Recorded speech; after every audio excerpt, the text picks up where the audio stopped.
So hi, welcome to another blog breakdown. Today's topic that we'll be covering is Generation Entrepreneur. So basically, India's Gen Z is completely rewriting the rules of small business. It's not just an aesthetic Instagram trend, no. It is a fundamental shift in how young Indians think about work, money and success. So basically, I was scrolling Instagram like I do usually when most of my time. So I came across a couple of small businesses, and most of them happened to be college students like me. Some of them were my classmates, some of them were my distant network. So I just knew. So I was like, what is it that suddenly they are opening, coming up with crochet creations and thrift shops and other stuff? So I started talking to them, and here's what I found out. By the way, this blog is completely based out of my own research, and I went out and talked to three small business owners on how they manage their businesses. So the numbers are proving this high. 6.82 crore MSMEs registered in India, employing 29.77 crore people and driving 30% of this GDP. 61% of Gen Z workers prefer a full-time job plus side gig model over a traditional single income career. So they don't want just one job. They demand the stability of employment and the freedom of entrepreneurship. Even now, 32.5% of Indian college students are nascent entrepreneurs versus the 25.7 global average, and 50% already run side hustles. So basically, this is triggered by a mindset shift from fear to freedom. The old Indian mindset was log kya kahenge. So you can study hard, get your degree, secure a job, work 30 years, retire, then enjoy life. Translation online in the okay, that's just AI. Ignore that. So basically, this PPT is made by Notebook LM, decoding my actual blog. Entrepreneurship was terrifying departure from the one acceptable path of corporate stability. Of course, it's dangerous. You never know. Bootstrapping, paisa aayega, nahi aayega, you never know. The new reality is much more interesting. So let me tell them first. It's like follow passion, monetize when young, build things because life is now. And even it's getting validation on a policy and even political and national leaders also. So now a 13-year-old can launch his own crochet brand. A 65-year-old can sell organic goods and organic oil and food stuff. So what is the secret ingredient that changed this? The financial security won by India's middle class over the past 25 years, or that is my parents and your parents' generation, gives Gen Z the safety net to fail. This isn't just privilege, it's also even a macroeconomic reality. First, it was taking a bank loan, terrifying. Quitting a stable job, risky. Now we have distributed risk buckets. Investing 2000 in an Instagram business, करके देख लेते चल गया तो. Starting a college side hustle, experimental fun and even entrepreneurial experience. Even mutual funds are people have started investing very young. So also there's this FOMO validation content complex. So basically it is at the inside of three circles in the Venn diagram: creator, entrepreneur, employee. So basically the core insight is previous generations separated work, personal brand. Gen Z sees them as identical. Data point: 65% globally identify as content creators. Top creators even command up to 2 to 10 lakh per reel, proving this is a viable path. So the business isn't the product. The business is the performance of making the product. The crochet bag sells when the reel of making the crochet bag is aesthetic or it goes viral. Get my point? And currently is the perfect storm. Conscious consumerism is it. Climate action, economies of meaning, and the human touch. When everything is taken up by AI, humans what is created by humans? A crochet bag, a customization. Customization is currently at its all-time peak. So it's either you are sustainable or you have customized product and globally handicrafts or special stuff. Specifically meant for gifting even. So now the perfect storm is that there's currently we are having a ₹0 business tech stack. Instagram is your storefront, Instagram business account, cool. Canva, free design. WhatsApp business, free. Payments, UPI, Paytm. And then again for delivery, you can tie up with vendors. Over 75% of startups in 2024 launched with under 20,000.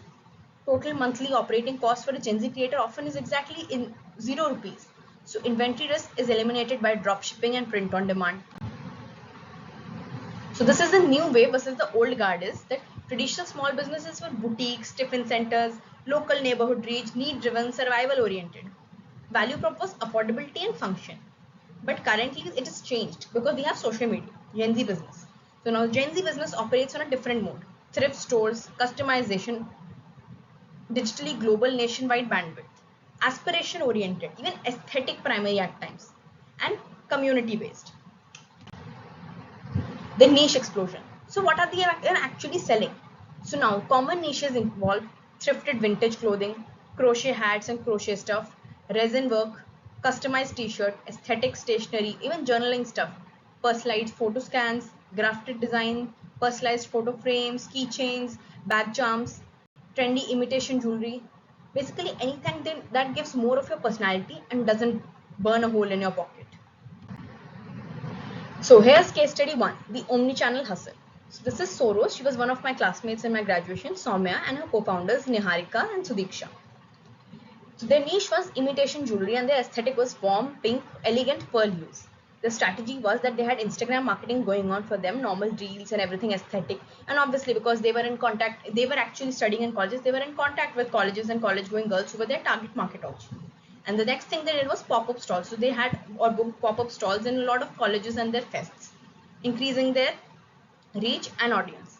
So now Instagram serves as the catalog and the brand identity, while physical pop-ups build local trust, generate content, and provide tactile experiences. It's not about scaling to 10,000 orders per month, but about building a genuine customer base. Case study 2, the dual account strategy. The profile was Swayy and the work was handmade accessories. So now she did a very interesting thing. She had two profiles. So number one was the content profile @made in kiosk. This was the content account. It focused on art, reels, process videos, and relatability. The second was the commerce account, and this brand was called Sway. This was the business account. Clean product showcase, professional identity, direct sales.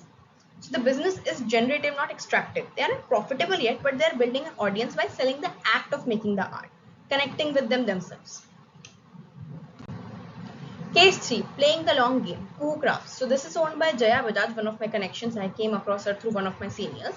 Her strategy was that because it was a more professional level, she used meta ads and omni-channel scaling. So she whatever she earned, she always invested it back into the business because trading short-term profit for long-term positioning.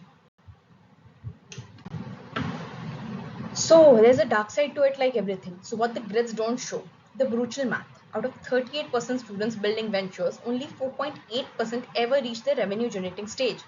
The goal often shifts from I must succeed to I must be seen trying. Mental cost. 43% of Indian respondents will give up work-life balance to succeed. The bedroom becomes a studio, zero separation between work, life and online identity can often cause extreme anxiety. And obviously then there's the scaling ceiling because after one point, obviously you need some more investment, more infrastructure to actually meet your demand if you have that much demand. The synthesis, that's why there's the portfolio career mindset, the micro business portfolio. Slice 1, Instagram thrift store. Slide 2, freelance Fiverr work. Slice 4, part-time social media manager. Slice 3, Gumroad or Notion templates. And obviously there's the slide 5 that once you graduate or have your degree and everything, you take a corporate job. So Gen Z doesn't ask what do I want to be, they ask what are my current income streams, and that's an interesting way to look. Wealth equals income, purpose plus wellness, not just income. So this is the Gen Z advantage, the middle path. The core message is instead of thinking job versus business, the ultimate advantage is job plus business. The formula for graduation is now corporate internship, work experience equals employability. But also having an Instagram side project also adds financial cushion and versatility. So basically we don't have to choose, we can do both. We are building skills, testing the market and taking control. It isn't a fad, it's a fundamental restructuring of the modern work environment. And for more such takes, please do follow me and do check out the long nerdy blog. I'll share the link in the description and do check out my Instagram also. Bye bye.